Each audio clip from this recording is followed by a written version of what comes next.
যে নিট পরীক্ষার ফলাফল যে ঘোষণা হয়েছে তাতে ব্যাপক দুর্নীতি হয়েছে। সারা দেশ এই দুর্নীতির বিরুদ্ধে আন্দোলনে উত্থাল। ছাত্র, শিক্ষক, অভিভাবক সহ সর্বস্তরের জনসাধারণ এই আন্দোলন সামিল হয়েছে এবং আমরা এআইডিএসওর পক্ষ থেকেও এই যে যারা এই নিট পরীক্ষাতে কেলেঙ্কারি হয়েছে আমরা তাদের দোষীদের দৃষ্টান্তমূলক শাস্তি চাই।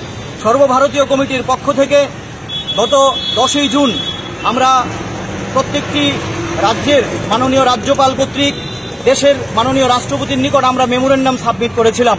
সেখানে বলেছি এই কেলেঙ্কারির সাথে যুক্ত ব্যক্তিদের শনাক্ত করে দৃষ্টান্তমূলক শাস্তি দিতে হবে, এই পরীক্ষার বিচার বিভাগীয় তদন্ত করতে হবে এবং এনটিএ নয় সরকারকেই এই পরীক্ষার ব্যবস্থা গ্রহণ করতে হবে এবং যে সমস্ত ছাত্রছাত্রী এই পরীক্ষায় ক্ষতিগ্রস্ত হয়েছে তাদের প্রতি সুবিচার করতে হবে।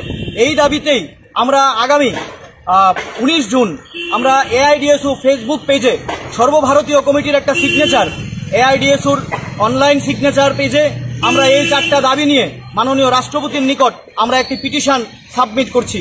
আমরা চাই আপনাদের দ্বারা এই সমস্ত রাজ্যের ছাত্র, শিক্ষক, অভিভাবকের কাছে আপনারা এই শিক্ষাকে বাঁচাতে, লক্ষ লক্ষ ছেলে মেয়ের ভবিষ্যৎ আজকে অন্ধকার, তাদেরকে বাঁচাতে এই এআইডিএসওর ফেসবুক পেজে যে সিগনেচার পেপারটি আছে সেখানে লিঙ্ক আছে, সেই লিঙ্কে আপনারা সিগনেচার দিয়ে মাননীয় রাষ্ট্রপতির নিকট আপনারা এই বার্তাটি দিন যে সামনের দিনে এই সমস্ত কেলেঙ্কারি যেন না হয়।